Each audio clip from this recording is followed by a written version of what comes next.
આપણે કદાચ આ યુગની છેલ્લી પેઢી હશું જેને એક ભવમાં બે ભવનો અનુભવ લીધો છે. જો તમે 1950 થી 1980 વચ્ચે જન્મેલા હો તો એક યુગમાં બે યુગ જીવ્યા છો. સમજણ પડી કે? આપણે તો ગામડાની મોજ પણ માણી છે અને શહેરની હવાઈ ખાધી છે. આપણે દીવા ફાનસ વાળો યુગ પણ જોયો છે તો અત્યારનો કોમ્પ્યુટર મોબાઈલ વાળો સમય પણ માણ્યો છે. આવો નવરા બેઠા હળવાશથી એ જૂની યાદો તાજી કરીએ. આપણે દેશી નળિયાવાળા મકાનોની ઠંડક પણ માણી છે તો હવે હાઈરાઈઝ બહુમાળી લિફ્ટ એસી વગરનો લાહવો પણ લીધો છે. થીંગડાવાળા કપડાં પણ પહેર્યા છે તો હવે જીન્સ ફેશનેબલ કપડાં અને શૂટ પહેરવાનો અનુભવ પણ કરી લીધો છે. આપણે ગામડાની દેશી રમતો જેમ કે ગીલી દંડા, દોપડ, થાપો, ધમાલ ગોટો, આંધળો પાટો, લખોટી, કુંડાળા, મિની ઠેકામણી વગેરે રમ્યા અને હવે ક્રિકેટ મેચની મજા પણ માણી છે. વિડીયો ગેમ પણ જોઈ લીધી છે અને ઓનલાઈન રમતો પણ રમી લીધી છે. ત્યારે આઉટડોર હતું બધું પણ હવે લગભગ બધું ઇન્ડોર છે. આપણે નદી તળાવમાં નાહવાની મજા પણ લીધી અને વોટર પાર્કનો અનુભવ પણ કરી લીધો. આપણે સાયકલના બે દાંડિયા વચ્ચે પગ નાખી ભાડે સાયકલ પણ ચલાવી અને હવે પોતાના 2 વ્હીલ 4 વ્હીલની મજા પણ માણી અને પ્લેનની મુસાફરીનો લાહવો પણ લીધો છે. દીવા ફાનસના અંજવાળે લેશન કરતા અને હવે LED લાઇટ તથા ચકાચોંદ રોશનીના અંજવાળા પણ જોયા છે. આપણે ગામડામાં ભજવાતી ભવાઈઓ, કાન ગોપી ભજનો, નાટકો વગેરેનો આનંદ પણ માણ્યો અને મદારીના ખેલ પણ જોયા. એ જંબુરા આવી જા, કાળો કાઢું કે કાબરો, યાદ છે તમને?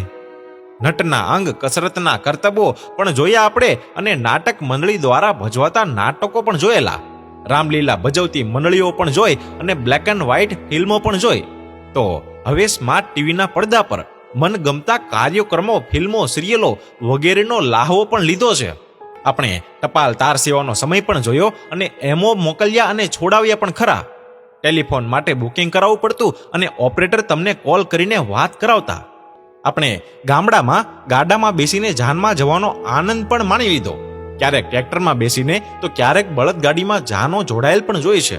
લગ્ન પ્રસંગે યોજાતા જમણવાર માટે અગાઉ સારથમાં જવું પડતું. બુંગણ અને નાડું લઈને અને રસ્તા પર મંડપો બંધાતા તો જાનના ઉતારા માટે કોઈનું સારું મોટું મકાન કે મેડીનો ઉપયોગ થતા પણ જોયો છે. સમાજની વાડી તો દરેક ગામમાં ન હોય ને, પણ ભોજન માટે પંગતમાં બેસાડીને પીરસાતું. પીરસનાર અને સપ્લાયરના લિસ્ટ તૈયાર થતા પણ મેં જોયા છે. આપણે માથે બેડું લઈ ગામના પાદરે કૂએ પાણી જતી પનિહારીઓની જોઈ અને નળમાં પાણી ભરતી બાઈઓને જોઈ. આપણે બળદથી થતી ખેતી પણ જોઈ અને સાતી, હળ, દંતાળ, ગાડું પણ ચલાવ્યું અને હવે ટ્રેક્ટર હાર્વેસ્ટરથી થતી આધુનિક ખેતી પણ જોઈ. ઓટોમેટિક વાવણી, પિયત અને તમામ પ્રકારની સગવડવાળી ખેતીઓ પણ જોઈ. આપણે ફળિયામાં ગમાણે બાંધેલા પશુઓથી ધબકતા આંગણા પણ જોયા અને જાતે છાણ વાહિદા કરતી અને ગાયો ભેંસો દોતી બેનો પણ જોઈ. આપણે ઢોર ચારવાનો, બોરા વીણવાનો, ગામની ભાગોળે ડબલે જવાનો અને બાવળના પૈડા, ખીજડાની શીંગો અને આંબલીનો કોર ખાવાનો આનંદ પણ માણ્યો અને હવે રેડીમેડ પેકેટ પિઝા, બર્ગર ખાવાનો આનંદ પણ કરી લીધો છે. આપણે બે પૈડાવાળી હાથે ફેરવાતી અનાજ દળતી ઘંટીએ જોઈ અને એ માવડીઓને પણ જોઈ અને માથે દવણાની પેટી મૂકીને ઘંટીએ દળાવવા જતી બાઈઓ પણ જોઈ અને રેડીમેડ લોટના પેકિંગો પણ જોયા. આપણે નદી તળાવ અને કૂવે કપડાં ધોતી માતાઓને પણ જોઈ અને વોશિંગ મશીનમાં કપડાં ધોતી બાઈઓને પણ જોઈ.